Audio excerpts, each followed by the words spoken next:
오늘 본문에 해당하지만 그러나 1절부터 7절까지만 우리 함께 교독하도록 하겠습니다. 우리 에스겔 21장 1절부터 우리 7절까지의 말씀, 우리 구약 성경 1181면에 있습니다. 구약 성경 1181면 에스겔 21장 우리 1절부터 7절까지 교독하시겠습니다. 또 여호와의 말씀이 내게 임하여 이르시되 인자야, 너는 얼굴을 예루살렘으로 향하며 성소를 향하여 소리내어 이스라엘 땅에게 예언하라. 이스라엘 땅에게 이르기를 여호와의 말씀에 내가 너를 대적하여 내 칼을 칼집에서 빼어 의인과 악인을 내게서 끊을지라. 내가 의인과 악인을 내게서 끊을 터이므로 내 칼을 칼집에서 빼어 모든 육체를 남에서 복까지 치리니 모든 육체는 나 여호와가 내 칼을 칼집에서 빼낸 줄을 알지라. 칼이 다시 꽂히지 아니하리라 하셨다 하라. 인자야, 탄식하되 너는 허리가 끊어지듯 탄식하라. 그들의 목전에서 슬피 탄식하라. 함께요. 그들이 내게 묻기를 내가 어찌하여 탄식하느냐 하거든 대답하기를 재앙이 다가온다는 소문 때문이니 각 마음이 녹으며 모든 손이 약하여지며 각 영이 쇠하며 모든 무릎이 물과 같이 약해지리라. 보라, 재앙이 오나니 반드시 이루어지리라. 주 여호와의 말씀이니라 하라. 아멘. 네, 제가 지금 계속 목소리가 갈라져서 설교하다가 좀 거북한 소리가 나오더라도 좀 양해를 부탁드리도록 하겠습니다. 우리가 방금 읽었던 21장 에스겔 21장은 사실 성경의 많은 예언들, 또 특별히 이제 심판의 예언들 중에서도 굉장히 무서운 예언이 기록되어 있는 그러한 장입니다. 오늘 본문에서 우리가 이제 끝까지 읽지는 않았지만 오늘 본문을 끝까지 읽어보면 굉장히 많이 등장하는 단어 하나가 있습니다. 혹시 그 단어가 어떤 단어인지 아시겠습니까? 칼, 맞습니다. 칼이라는 단어입니다. 21장에서만 무려 이 칼이라는 단어가 15번 이상 등장을 하고 있습니다. 칼은 어떤 도구입니까? 전쟁을 위한 도구이지만 그러나 이 21장에서는 단순히 전쟁을 위한 도구로만 이 칼이 기록되어 있지 않습니다. 3절을 보시면 이렇게 기록되어 있죠. 내가 내 칼을 칼집에서 빼어 의인과 악인을 내게서 끊을지라. 내 칼을 칼집에서 빼어 의인과 악인을 내게서 끊겠다라고 말씀하십니다. 이 칼, 지금 성경이 말씀하는 칼, 오늘 본문에 등장하는 이 칼은 누구의 칼입니까? 이스라엘의 칼일까요? 아니면 이스라엘을 심판하기 위해서 하나님께서 사용하시는 심판의 도구로 사용되는 바벨론의 칼이겠습니까? 하나님의 칼인 것이죠. 이 칼이 상징하는 것이 무엇입니까? 이 칼은 바로 하나님의 심판을 상징하고 있습니다. 먼저 1절에서 7절 말씀을 보시면 어떤 내용을 기록하고 있습니까? 하나님은 에스겔에게 얼굴을, 우리 지난 시간에 살펴봤던 것처럼 얼굴을 예루살렘으로 향해라, 그렇게 말씀을 하시죠. 그리고 예루살렘을 향해서 예언하라 라고 말씀하십니다. 그런데 그 예언의 내용이 무엇입니까? 굉장히 충격적인 내용입니다.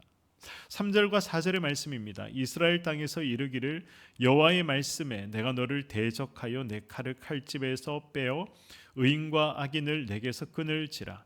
내가 의인과 악인을 내게서 끊을 터이므로 내 칼을 칼집에서 빼어 모든 육체를 남에서 북까지 치리니.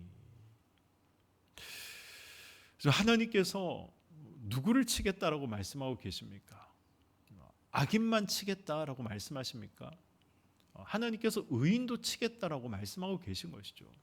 그래서 사실 이 말씀은 굉장히 충격적인 말씀입니다.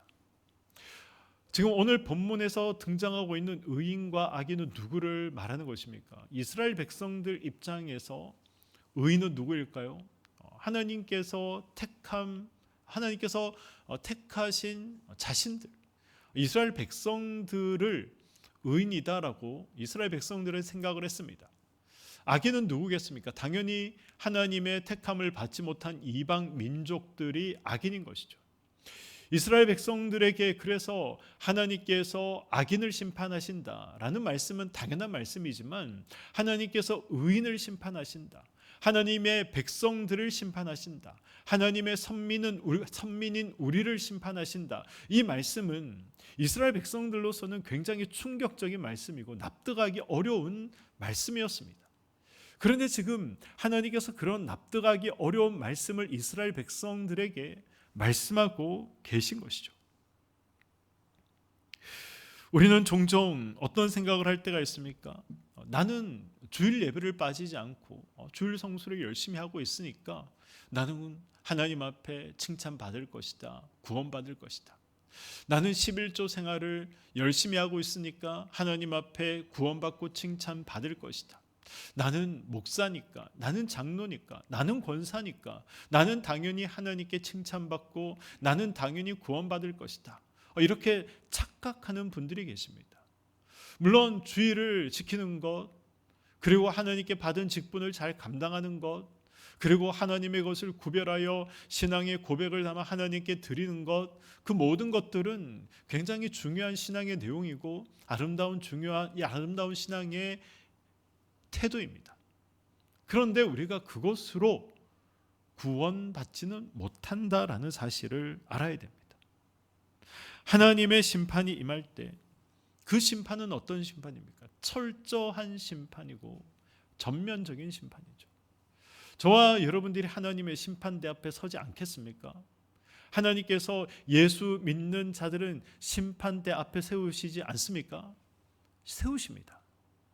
예수를 믿지 않는 사람들만 세우시는 것이 아니라 모든 사람들을 다 심판대 앞에 세우십니다. 목사인 저도 하나님의 심판대 앞에 반드시 서게 되고 여러분들도 다 서게 되는 것입니다. 누구도 그 하나님의 심판대 앞에 회피할 수 있는 사람은 아무도 없는 것이죠. 예루살렘에는 무엇이 있었습니까? 하나님께 제사를 드리고 예배를 드리는 성전이 있었고 제사장이 있었고 대제사장이 있었습니다. 그럼에도 불구하고 하나님의 뜻을 거슬러 살아갔기 때문에 예루살렘에 하나님의 심판이 임했다는 사실, 심판의 칼을 예루살렘도 피할 수 없었다는 사실을 우리는 기억해야 하는 것입니다. 6절을 보시면 하나님은 에스겔에게 이 소식을 전하며 어떻게 이 소식을 전하라고 말씀하고 있습니까? 허리가 끊어지듯 탄식하며 울어라 라고 말씀하십니다. 허리가 상징하는 것이 무엇입니까? 성경에서 허리가 상징하는 것은 힘의 근원을 상징하는 것이죠. 허리가 끊어진다. 그 의미가 무엇이겠습니까? 힘의 근원이 끊어지는 것입니다. 그래서 이제 힘이 없어서 제대로 설 수 없는 것, 자신의 몸을 제대로 가눌 수 없는 것, 그런 상태를 말하고 있는 것이죠. 하나님은 지금 몸을 가눌 수 없을 정도로 몸을 비틀며 신음하며 통곡하며 그렇게 하나님 앞에 울며 이 말씀을 전하라 라고 말씀하고 있는 것입니다. 이유가 무엇입니까? 이 재앙, 하나님의 칼의 이 심판의 재앙은 반드시 올 재앙이기 때문에 그렇습니다. 반드시 일어날 끔찍하고 처참한 하나님의 심판이기 때문에 그렇습니다. 단순히 추상적인 것도 아니고 단순히 그냥 하나님께서 비유로 말씀하시는 것이 아니라 반드시 일어날 처참한 심판의 날이라는 사실, 정해진 심판이라는 사실 때문에 울며 통곡하며 허리가 끊어진 사람처럼 하나님 앞에 애통해하며 울라는 것입니다. 6절에 기록된 심판은 하나님께서 누구를 통해 내리는 심판입니까? 하나님께서 바벨론을 통해서 내리는 심판입니다. 그리고 이 심판이 얼마나 강력한지 7절은 이렇게 말씀하고 있죠. 그들이 내게 묻기를 내가 어찌하여 탄식하느냐 하거든 대답하기를 재앙이 다가온다는 소문 때문이니 각 마음이 녹으며 모든 손이 약하여지며 강령이 쇠하며 모든 무릎이 물과 같이 약해지리라. 보라, 재앙이 오나니 반드시 이루어지리라. 주 여호와의 말씀이니라 하라. 아멘. 지금 7절에 기록되어 있는 이 마음은 무엇입니까? 이 마음이라는 것은 용기 또는 의지의 중심, 용기가 자리 잡고 있고 이 의지가 자리 잡고 있는 곳, 그것을 성경은 마음이다라고 종종 표현을 합니다. 그런데 그런 마음이 어떻게 된다는 것입니까? 마음이 녹는다는 것이죠. 마음이 녹는다.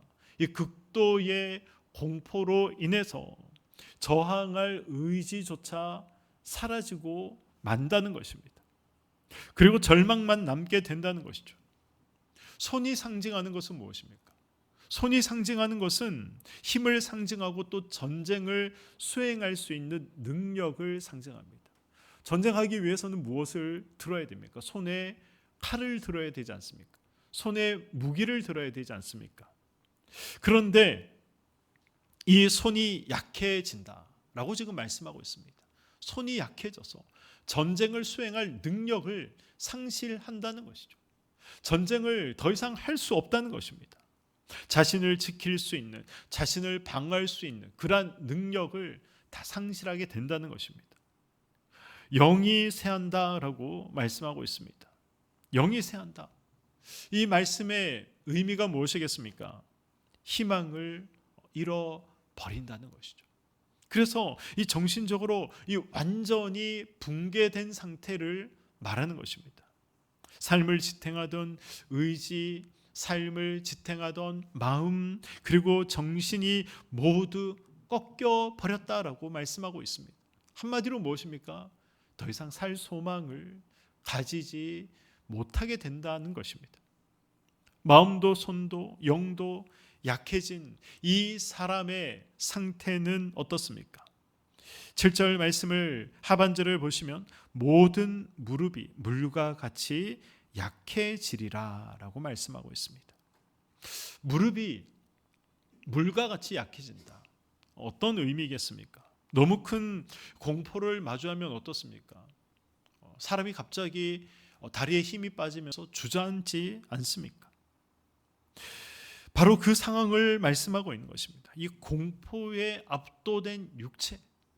그래서 이 자신의 의지로는 도무지 감당할 수 없어서 그 자리에 주저앉게 되는 그러한 상황을 말씀하고 있는 것입니다. 사랑하는 성도 여러분, 얼마나 하나님의 심판을 자주 묵상하십니까? 저는 하나님의 심판을 종종 묵상합니다. 거의 매일 하루에도 수번을 묵상합니다. 하나님 앞에 서야 된다. 심판대 앞에 내가 서야 된다. 그 심판대 앞에 서게 될 때 하나님께서 무엇라 말씀하실까? 나는 하나님의 심판을 얼마나 두렵게 여기며 살아가고 있는가?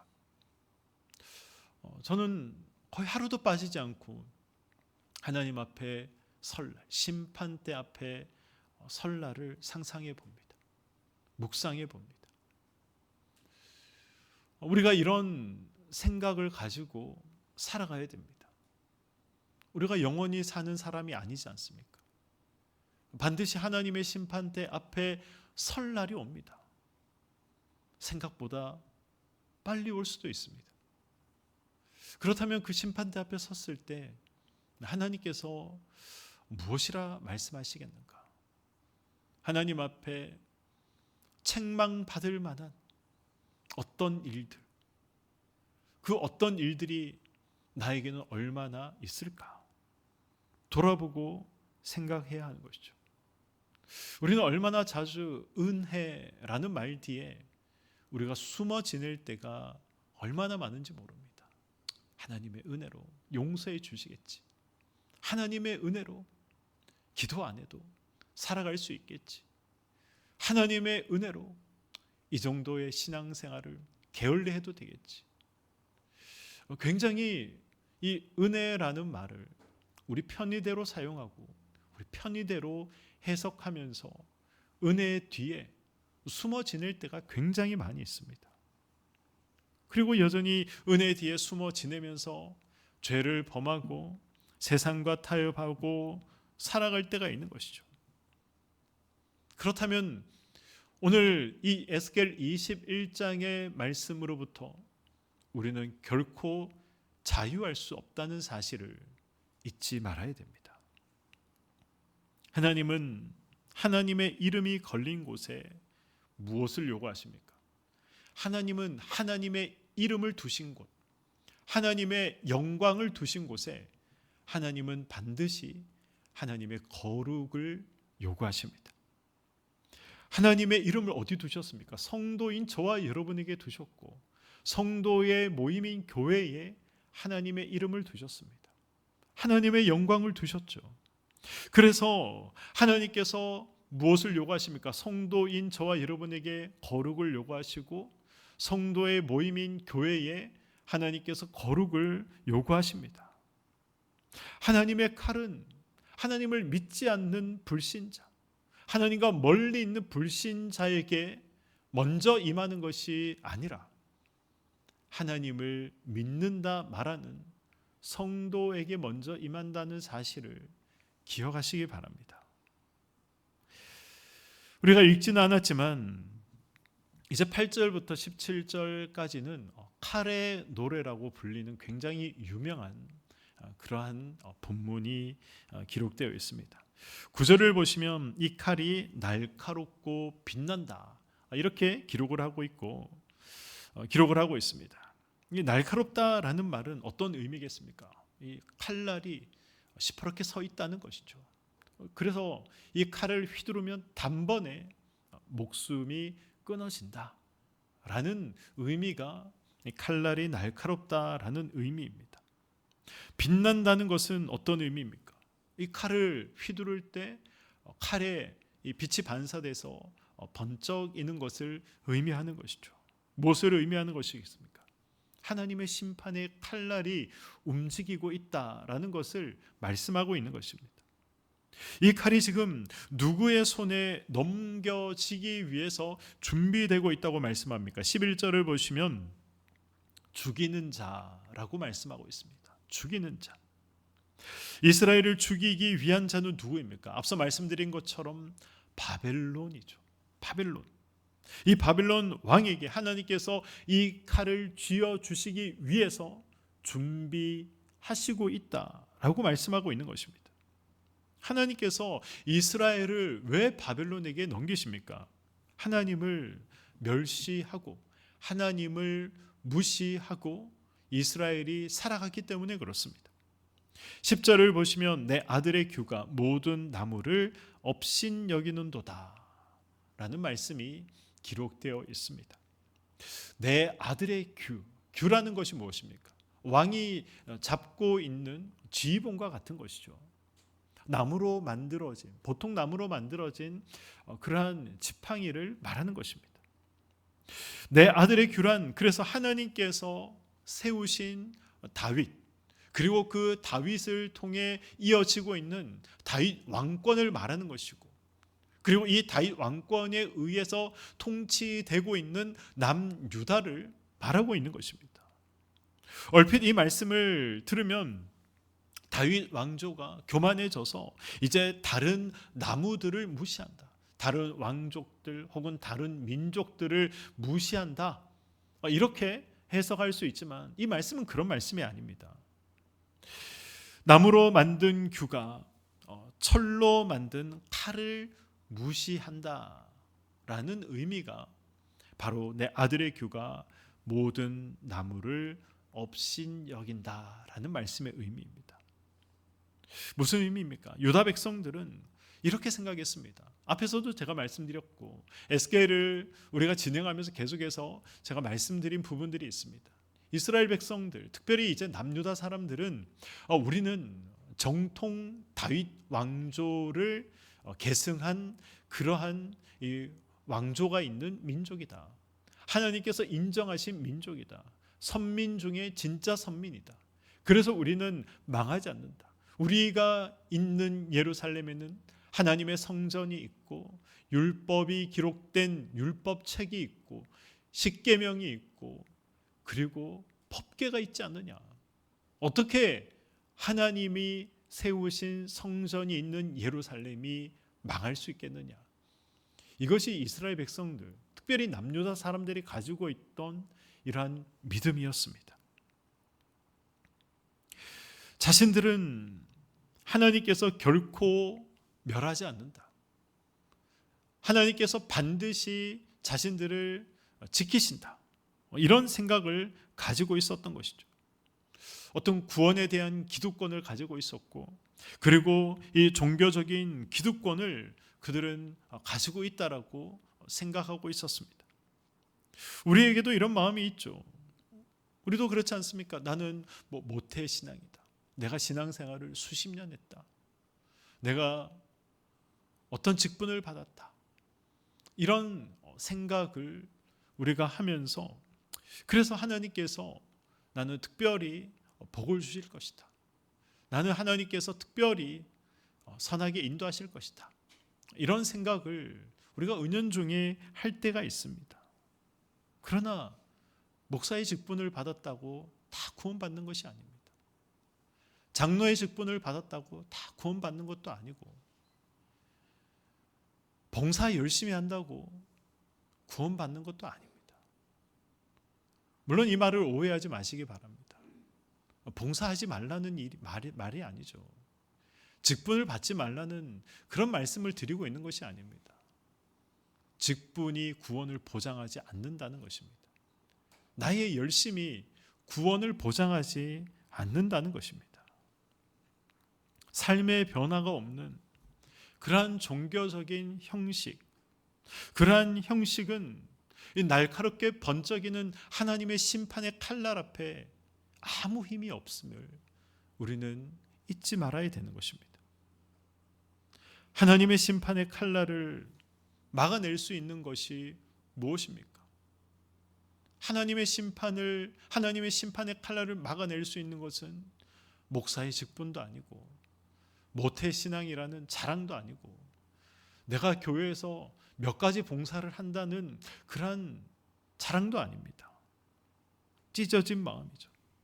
통회하는 심령입니다. 회개하는 마음이죠.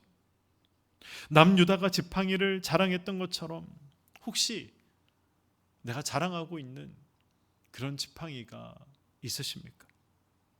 그것을 하나님보다 더 생각하고 더 사랑하고 더 의지한다면 하나님은 그것을 반드시 꺾어버리십니다. 18절부터 27절은 굉장히 흥미로운 장면이 하나 등장합니다. 이 바벨론 왕 느부갓네살이 이제 예루살렘 혹은 아람을 치러 가기 위해서 이제 내려가다가 갈림길을 하나 마주하게 됩니다. 한쪽은 남유다의 예루살렘으로 가는 길이고 한쪽은 이 암몬의 수도인 라빠로 가는 길이었습니다. 21절을 보시면 느부갓네살이 무엇을 합니까? 어디를 가야 할지. 우리가 옛날 영화를 보면 그런 거 나오지 않습니까? 갈림길이 나오면 손에 침을 뱉은 뒤에 탁 튀겨서 침이 어느 방향으로 가는가에 따라서 그 갈림길을 선택하는 것처럼 딱 그런 지금 선택을 이 느부갓네살 왕이 하고 있는 장면을 기록하고 있습니다.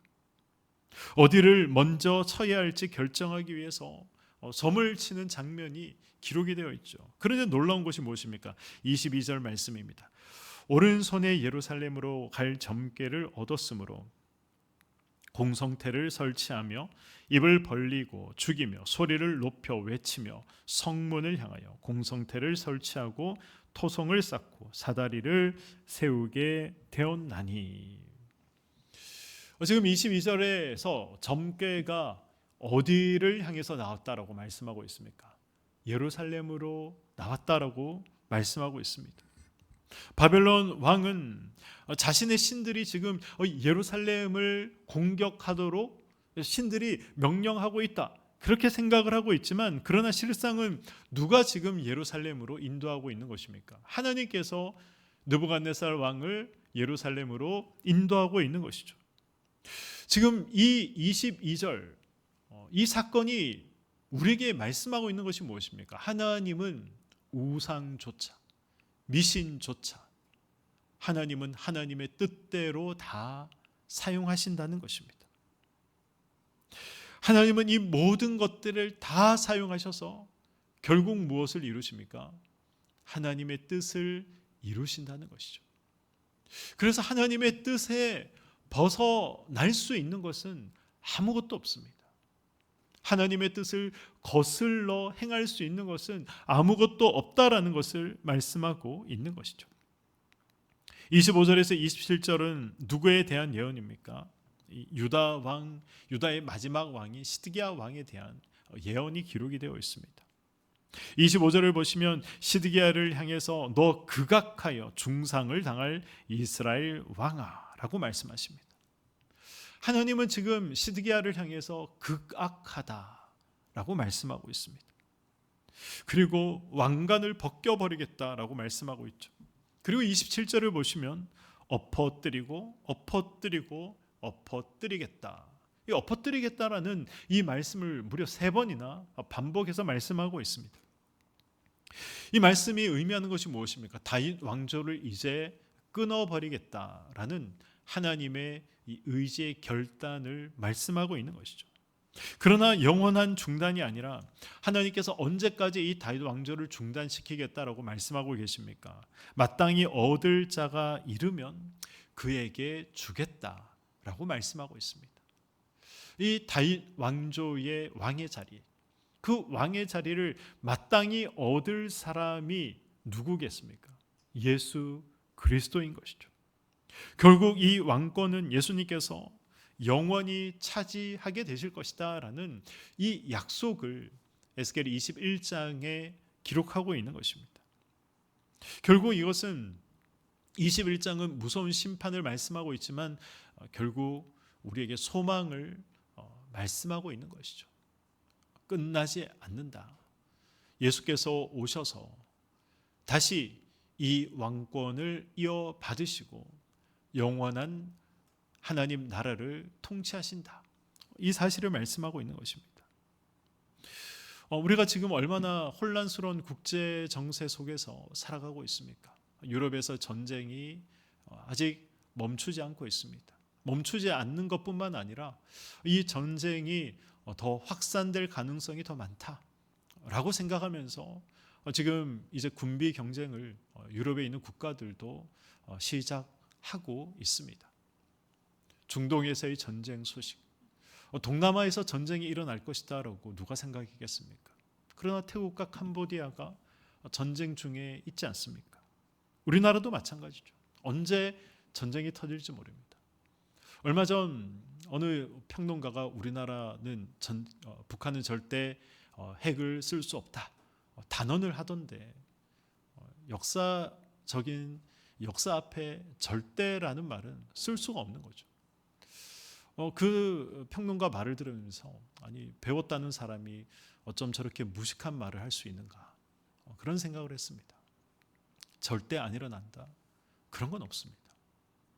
하나님께서 일으키시면 일어나는 것이죠.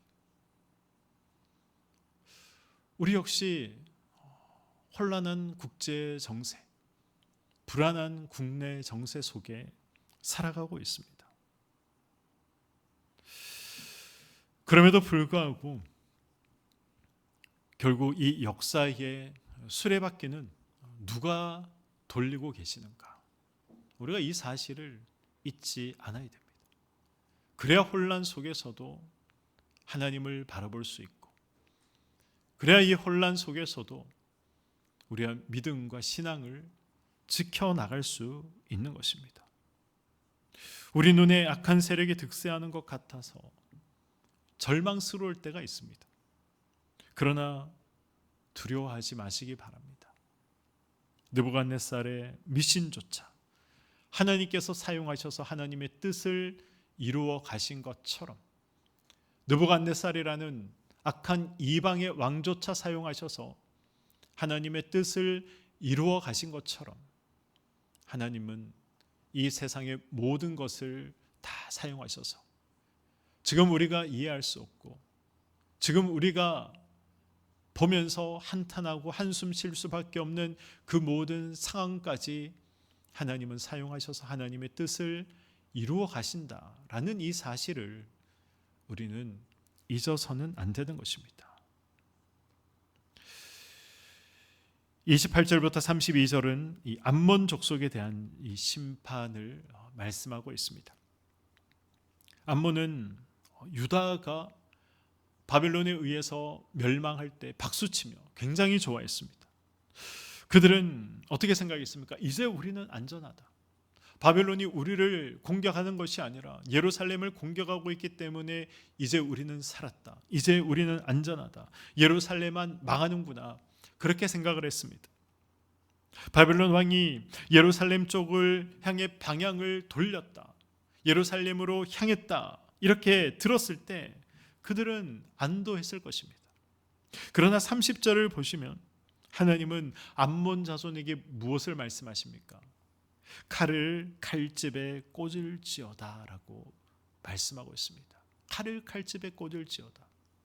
무슨 의미겠습니까? 저항해도 소용없다는 것입니다.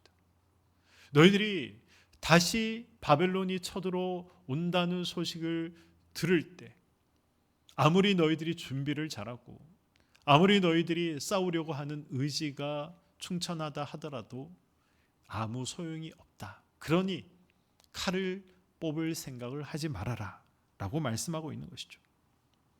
그들 역시 불심판을 받아서 없어질 것이고 기억되지 않을 것이다 라고 말씀하고 있습니다. 남의 불행을 보고 기뻐하면서 자신의 죄를 깨닫지 못하는 자의 최후가 바로 이것이죠. 암몬은 이스라엘 백성들, 하나님의 택함을 받았다라고 말하는 이스라엘 백성들이 바벨론으로부터 공격을 받고 나라가 위험에 처해 있을 때 그들은 자신의 죄를 돌아볼 수 있었어야 했었습니다. 그러나 오히려 자신의 죄를 돌아보는 것이 아니라 기뻐했죠. 우리는 살았다. 저들은 망했다. 이렇게 생각하면서 기뻐했습니다. 다른 사람의 아픔을 기뻐하며 자신은 돌아볼 줄 모르는 사람의 최후 역시 멸망이다라는 것입니다. 우리는 세상이 혹은 다른 누군가가 하나님의 징계를 받을 때 내가 저런 징계를 받지 않아서 참 다행이다. 이렇게 생각하면서 자만하거나 조롱해서는 결코 안 됩니다. 하나님의 칼끝은 회개하지 않는 모든 자를 향해 있다는 사실을 잊지 마시기 바랍니다. 암몬의 멸망은 우리에게 무엇을 말씀하고 있습니까? 끝까지 겸손하라는 것입니다. 끝까지 겸손해라. 끝까지 엎드려라. 끝까지 스스로를 돌아봐라. 이 사실을 말씀하고 있는 것이죠. 오늘 말씀을 맺도록 하겠습니다. 에스겔 21장은 하나님의 심판이 얼마나 철저하고 공의로운지, 그리고 그 심판 앞에서 우리가 어떤 태도를 가져야 하는지 분명하게 말씀하고 있습니다. 하나님의 칼은 의인과 악인, 종교적인 기득권을 가진 자와 그렇지 못한 자, 심지어 이방 민족까지 예외 없이 하나님의 칼은 겨녀진다는 사실, 저와 여러분에게도 하나님의 칼이 겨눠질 수 있다는 사실을 기억하시기 바랍니다. 우리는 그래서 형식적인 신앙, 우리가 받은 이 직분을 형식적으로 행하는 것, 과거의 은혜에 안주하는 것, 그래서는 안 되는 것입니다. 하나님은 삶의 변화와 진정한 회개, 또 찢어진 마음을 하나님께서는 원하신다는 것이죠. 삶의 변화가 있는 신앙생활이 있어야 됩니다. 하나님 앞에 마음을 찢는 그런 이 심령이 있어야 됩니다. 그것만이 심판의 칼날을 막아설 수 있는 것입니다. 그리고 또 기억해야 될 사실은 역사의 주관자는 사람처럼 보이지만, 힘 있는 사람처럼 보이지만, 때로는 악한 사람처럼 보이지만, 그러나 그 모든 주권자는 하나님이시다라는 사실입니다. 세상의 혼란과 악함들, 또 예기치 못한 그러한 이 재앙 속에서도 하나님은 모든 것을 다 사용하셔서 결국 하나님의 나라를 세워 나가시는 것입니다. 그러므로 이 세상에 흔들리지 않고 하나님의 뜻을 우리가 겸손하게 순종하고 신뢰하며 살아가야 하는 것입니다. 마지막으로 우리가 남의 불행을 보면서 결코 기뻐해서는 안 되는 것이죠. 다른 사람의 징계를 보면서 벌 받을 만하니 받았다라고 생각해서는 안 되는 것입니다. 나를 돌아볼 수 있어야 됩니다.